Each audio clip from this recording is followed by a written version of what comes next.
wabarakatuh. Perkenalkan, nama saya Selvi Dandayani, Prodi Tertulis Bahasa Indonesia kelas 1B dengan nomor NIM 236151052. Saya ingin menjawab pertanyaan dari mata kuliah Metodologi Studi Islam dengan pertanyaan yang pertama, yaitu apakah perbedaan antara penelitian agama dan penelitian keagamaan dan contohnya masing-masing.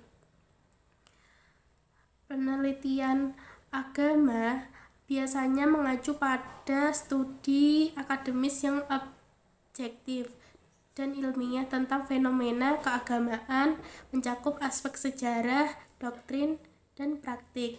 Di sisi lain, penelitian keagamaan cenderung melibatkan pengalaman spiritual, keyakinan pribadi, dan interpretasi subjektif terhadap ajaran keagamaan.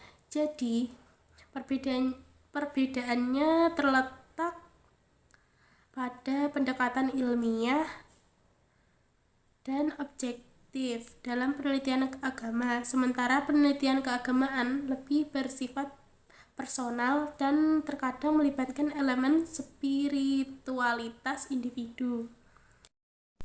Contoh yang pertama yaitu contoh penelitian agama dengan topik analisis terhadap konsep keadilan dalam ajaran agama tertentu. Metode yang digunakan yaitu eksplorasi teks-teks keagamaan, wawancara dengan pemuka agama, dan survei persepsi masyarakat. Contoh selanjutnya yaitu contoh penelitian keagamaan dengan topik dampak ritual keagamaan terhadap kesejahteraan mental individu. Dengan metode studi kasus terhadap kelompok keagamaan, kuesioner tentang pengalaman pribadi, dan analisis psikologis. Kedua jenis penelitian ini memberikan pemahaman yang mendalam tentang agama dan keagamaan, baik dari perspektif doktrinal maupun aplikatif dalam kehidupan sehari-hari. Selanjutnya soal kedua, jelaskan dinamika Islam kontemporer berikut dan contoh pemikirannya. A. Post-tradisionalisme Islam. Dinamika post-tradisional Islam mengacu pada perkembangan dan perubahan dalam praktik-praktik keagamaan Islam setelah periode tradisional. Ini melibatkan adaptasi terhadap perubahan sosial, teknologi, dan budaya. Contohnya, bisa mencakup interpretasi baru terhadap teks-teks keagamaan, pembaruan dalam pendidikan Islam, serta pengaruh global dalam pemahaman dan praktik Islam. Dinamika ini mencerminkan upaya untuk menjawab tuntutan zaman modern sambil mempertahankan akar agama. B. Islam kultural. Dinamika Islam kultural melibatkan evolusi nilai-nilai, seni, dan praktik-praktik dalam masyarakat Muslim. Pemikiran Islam juga terus berkembang seiring waktu, mencakup interpretasi baru terhadap ajaran-ajaran agama.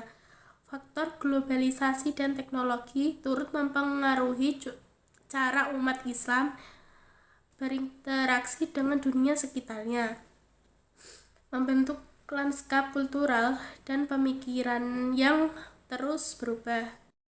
Yang C adalah Islam struktural. Dinamika Islam struktural melibatkan pemahaman terhadap struktur dan organisasi dalam konteks agama Islam. Pemikiran Islam struktural melibatkan analisis terhadap tata cara organisasi dalam masyarakat Muslim, seperti hukum Islam, politik, dan lembaga-lembaga sosial. Ini mencakup pemahaman terhadap hubungan antara individu, masyarakat, dan negara dalam kerangka nilai-nilai Islam. Sementara itu, pemikiran Islam berkembang melalui berbagai aliran dan pemikir, mulai dari pemikiran filosofis seperti yang diwakili oleh Ibnu Sina hingga pemikiran hukum seperti yang dikembangkan oleh Imam Syafi'i atau Imam Hanafi. Pemikiran Islam juga mencakup pemikiran sosial seperti yang diungkapkan oleh pemikir seperti Ali Syariati atau Sayyid Qutb. Dalam perkembangannya, pemikiran Islam terus beradaptasi dengan perubahan zaman, mencari relevansi dalam isu-isu kontemporer, dan bersifat dinamis sesuai dengan tuntutan zaman. Yang D yaitu postmodernisme Islam. Dinamika postmodernisme Islam dalam konteks pemikiran Islam melibatkan interpretasi yang beragam terhadap tradisi keagamaan. Beberapa cendekiawan Islam memandang postmodernisme sebagai peluang untuk merevaluasi dan menafsir ulang ajaran Islam, sementara yang lain mengkritiknya karena dianggap dapat mengancam nilai-nilai tradisional. Pemikiran postmodernisme Islam menekankan pada pluralitas interpretasi, penolakan terhadap narasi tunggal, dan penafsiran kontekstual terhadap teks-teks agama.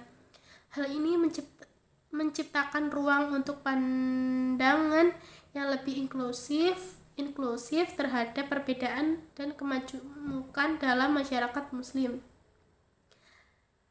Namun, kritik terhadap postmodernisme Islam juga muncul dengan beberapa khawatir bahwa pendekatan ini dapat merongrong nilai-nilai etika dan normatif dalam Islam. Oleh karena itu, dinamika ini mencerminkan perdebatan yang terus berlanjut di antara pemikir Islam tentang bagaimana mengadaptasi konsep-konsep postmodernisme dalam kerangka nilai-nilai agama mereka. Yang terakhir adalah neomodernisme Islam. Neomodernisme Islam merupakan pendekatan yang mencoba menggabungkan elemen-elemen tradisional Islam dengan prinsip modern. Pemikiran ini muncul sebagai respon terhadap tantangan global dan perubahan sosial yang cepat, dengan upaya untuk menjaga integritas ajaran Islam sampai tetap relevan dalam konteks kontemporer. Penganut neomodernisme cenderung menafsirkan ajaran agama Islam dengan mempertimbangkan nilai-nilai kemanusiaan, hak asasi manusia, dan prinsip-prinsip demokrasi. Mereka berupaya menyeimbangkan warisan tradisional dengan kebutuhan masyarakat modern, termasuk dalam hal ilmu pengetahuan, teknologi, dan perkembangan sosial. Pendekatan ini juga mencoba memahami Islam sebagai suatu sistem yang dinamis dan terbuka terhadap perkembangan zaman. Meskipun ada variasi dalam pandangan dan penekannya, neomodernisme Islam umumnya menyoroti adaptabilitas Islam terhadap perkembangan zaman tanpa mengorbankan esensi nilai-nilai agama.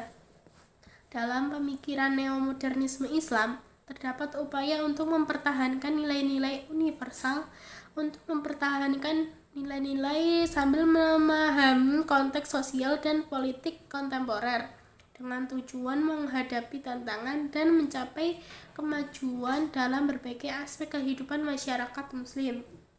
Sekian dari saya. Mohon maaf apabila ada salah kata. Wassalamualaikum warahmatullahi wabarakatuh.